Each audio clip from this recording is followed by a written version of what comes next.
नमस्कार सभी को। तो आज का हमारा जो विषय है वो थॉमस रॉबर्ट माल्थस की लाइफ स्केच के ऊपर है कि थॉमस रॉबर्ट माल्थस जो थे वो कौन थे, कहाँ के रहने वाले थे और जो उनका मेजर वर्क था वो क्या है। I am professor Kaku Minhas, working as assistant professor at GC Baijnath.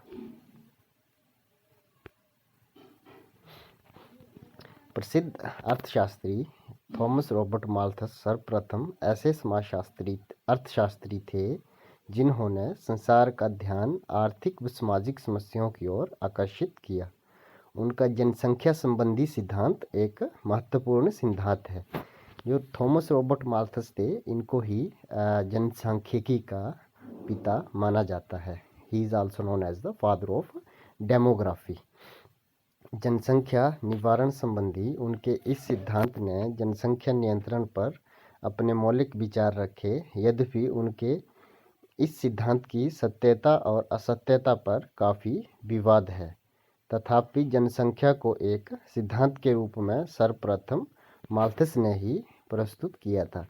मतलब बोलने का मतलब ये है कि इससे पहले भी जनसंख्या के ऊपर अध्ययन हुआ था, परंतु जो व्यवस्थित तरीके से और वैज्ञानिक तरीके से अध्ययन किया गया था वो माल्थस ने ही सबसे पहले जनसंख्या के ऊपर अध्ययन किया था।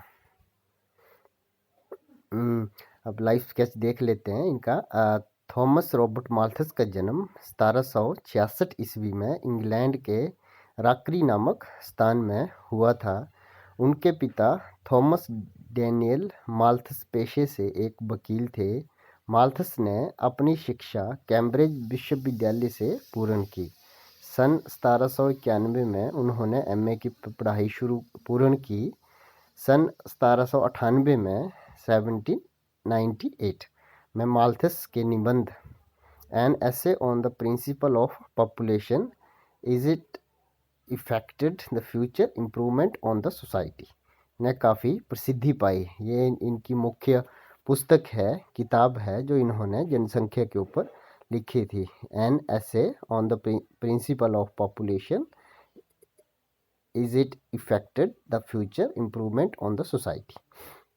माल्थस ने जनसंख्या सिद्धांत की व्यवस्था को प्रतिपादित करते हुए यह बताया कि यदि जनसंख्या वृद्धि में किसी प्रकार की बाधा उपस्थिति नहीं की जाए तो वह खाद्य सामग्री की अपेक्षा अधिक तेजी से बढ़ने लगती है। मतलब कि हमारे पास जो फूड रिसोर्सेज हैं उसकी अपेक्षा पॉपुलेशन जो है, जनसंख्या हमारी, वो बहुत तेजी से बढ़ती है। जनसंख्या में वृद्धि जियोमेट्रिक तरीके से होती है, जैसे 2, 4, 8, 16, 32 और 64। मतलब जो पॉपुलेशन में ग्रोथ है, वृद्धि है, वो जियोमेट्रिक तरीके से होती है। ठीक है, 2, 4, 8, 16, 32 एंड 64। यदि माल्थस के मत से जनसंख्या इस तरह बढ़ती रही और उस पर नियंत्रण नहीं किया गया तो वह 25 वर्ष में दुगनी हो जाएगी। जनसंख्या वृद्धि के साथ साथ खाद्य सामग्री की वृद्धि दर को अपेक्षाकृत कम बताते हुए उन्होंने इसे अंकगणित दर से बढ़ते हुए प्रतिपादित किया है। मतलब उन्होंने बोला कि जो हमारी खाद्य सामग्री है, फूड रिसोर्सेज है, वो अंकगणित अर्थमेटिक वे से बढ़ते हैं और जो हमारी जनसंख्या है वो जियोमेट्रिक वे से बढ़ती है। तो खाद्य रिसोर्सेज, जो हमारे खाद्य सामग्री है या फूड रिसोर्सेज है, वो कैसे बढ़ते हैं? 1, 2, 3, 4, 5, 6, 7। जो हमारी पॉपुलेशन थी वो कैसे बढ़ी? 1, 2, 4, 8, 16, 32, 64, 128, 256, इस तरीके से। ठीक है, तो जो हमारे खाद्य सामग्री है वो अंकगणित तरीके से बढ़ती है। ये अधिकतम दर है। यह स्थिति हमेशा रहेगी।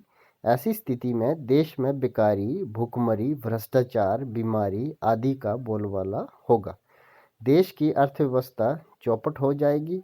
इन कुप्रभावों से बचने के लिए जनसंख्या पर रोक 2 उपायों द्वारा संभव है।